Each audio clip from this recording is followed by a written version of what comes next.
दोस्तों, मध्य प्रदेश समेत पूरे देश भर में शिक्षक भर्ती के लिए आरटीई एक्ट में प्रावधान थे। अब उन सब में बहुत बड़ा बदलाव कर दिया गया है, जो कि डायरेक्टली माननीय सुप्रीम कोर्ट के दिनांक 1 सितंबर 2025 के जजमेंट को ही पलट करके रख देता है।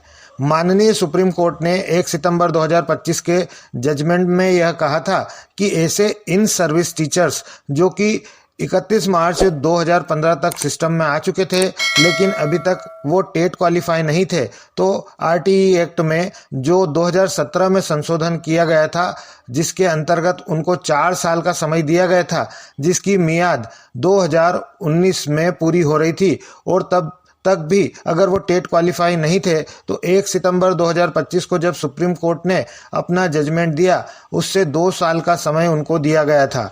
इन 2 साल में अगर वो टेट क्वालिफाई नहीं कर पाते हैं तो उस कंडीशन में या तो वे खुद से रिज़ाइन कर देंगे अथवा प्रोप्रिएट गवर्नमेंट यानी कि स्टेट गवर्नमेंट के अधीन जो शिक्षक है वहाँ पर स्टेट गवर्नमेंट और सेंट्रल गवर्नमेंट के अधीन जो शिक्षक है वहाँ पर सेंट्रल गवर्नमेंट उनको कंपलसरी रिटायर कर सकती है, ऐसा सुप्रीम कोर्ट ने कहा था।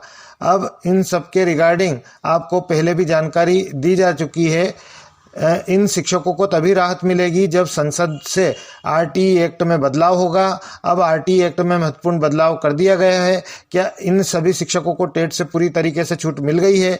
इन सब के रिगार्डिंग डिटेल में बात करेंगे, और ये वीडियो न सिर्फ इन सर्विस टीचर्स के लिए बल्कि अगर आप शिक्षक भर्ती का वेट कर रहे हैं जो कि आरटीई एक्ट के प्रावधानों के अंतर्गत ही होगा, तो आपके लिए भी यह वीडियो देखना बेहद जरूरी हो गया है। दोस्तों, आइए देख लेते हैं पूरी जानकारी। यहाँ पर आप देख सकते हैं राज्यसभा में मार्च 2026 में जो बिल प्रपोज किए गए, पास हो गए, उनके बारे में यहाँ पर जिक्र किया गया है। टोटल 150 पेज का ये पीडीएफ है और इसमें अलग अलग जो बिल है उन सब के बारे में जिक्र किया गया है। हम लोग आरटीई एक्ट के बारे में बात कर रहे हैं जो कि पेज नंबर 131 से प्रारंभ हो रहा है, तो सीधे हम लोग पेज नंबर 131 पर चलते हैं। दोस्तों, अब आप देख सकते हैं यह है पेज नंबर 131। यहाँ पर यह बिल किससे संबंधित है, तो इसमें लिखा है a bill further to amend. Amend का मतलब होता है संशोधन करना। किसमें? राइट टू एजुकेशन एक्ट 2009, यानी सीधे तौर पर आप समझ सकते हैं आरटीई एक्ट 2009 में बदलाव के लिए जो बिल है वो पास किया गया है। अब क्या बदलाव हुआ है इसको ध्यान से समझिए। देख सकते हैं आप इस संशोधन को जो आरटीई एक्ट में किया गया है वह संशोधन 2026 के नाम से जाना जाएगा, आरटीई एक्ट अमेंडमेंट बिल 2026 के नाम से, और यह तुरंत प्रभाव से इसको लागू किया जाएगा, ऐसा इस गैजेट नोटिफिकेशन में मेंशन किया गया है। अब देखिए यहाँ से बहुत महत्वपूर्ण लाइन शुरू होता है। आरटीई एक्ट का सेक्शन 23 जो 2009 में पास हुआ था, उसमें सब सेक्शन 1 के अंतर्गत जो मिनिमम क्वालिफिकेशन का जिक्र किया गया है, उस मिनिमम क्वालिफिकेशन वर्ड के आगे अब यह शब्द जोड़ दिया जाएगा, subject to the provision of sub section 4, 5, 6 shall be inserted. अब यह धारा जो 23 की उपधारा 1 में मिनिमम क्वालिफिकेशन के आगे यह वर्ड जोड़ा गया है, उसके साथ ही साथ यह पैरा भी उसमें जोड़ा गया है। अब यह पैराग्राफ क्या है, यह पैराग्राफ आप यहाँ से देख सकते हैं।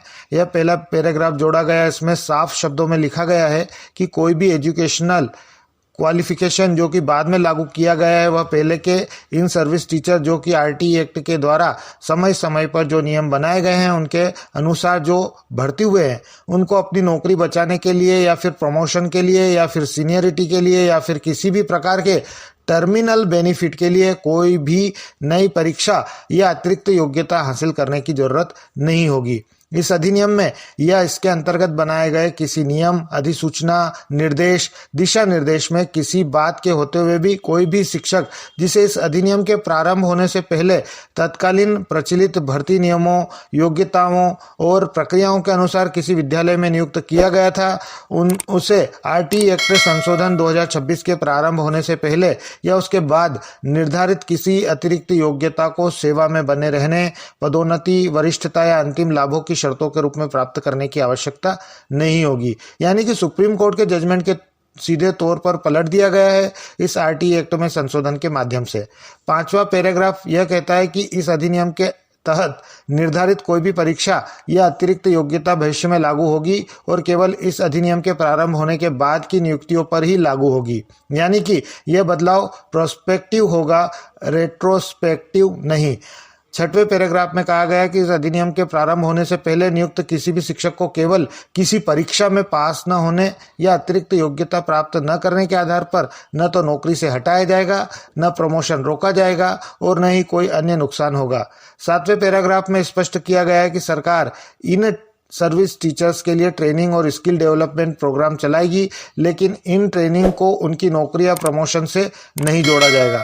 इसके बाद धारा 23A जोड़ी गई है। इसमें कहा गया है कि पहले से नियुक्त शिक्षकों की सेवा शर्तें, प्रमोशन और रिटायरमेंट बेनिफिट किसी नई योग्यता के कारण प्रभावित नहीं होंगे। साथ ही यह भी स्पष्ट किया गया है कि भविष्य में बनने वाले नियम पुराने शिक्षकों पर लागू नहीं होंगे और इसके अलावा सेक्शन 38 और 39 में भी संशोधन करके यह सुनिश्चित किया गया है कि सरकार आवश्यक दिशा निर्देश जारी करके पुराने शिक्षकों को किसी भी प्रतिकूल प्रभाव से बचाएगी। अब बात करते हैं कि यह संशोधन क्यों किया गया। 1 सितंबर 2025 के सुप्रीम कोर्ट के निर्णय में कहा गया था कि 2 साल के भीतर सभी इन सर्विस टीचर्स को टेट पास करना होगा, अन्यथा उनकी नौकरी समाप्त हो सकती है। इसी स्थिति से शिक्षकों को बचाने के लिए संशोधन लाया गया है। सरल शब्दों में समझे तो जो शिक्षक जिस समय के नियमों के अनुसार भर्ती हुआ है, अब उसे बाद में आए नियमों के आधार पर परेशान नहीं किया जाएगा। और इसी बदलाव के साथ अब सभी इन सर्विस टीचर्स को टेट से बड़ी राहत मिल गई है, उनकी नौकरी सुरक्षित कर दी गई है। बहुत बहुत बधाई सभी इन सर्विस टीचर्स को। आज के वीडियो में बस इतना ही। वीडियो पसंद आए लाइक व शेयर अवश्य करें। चैनल को सब्सक्राइब करना ना भूले। जय हिंद, जय भारत।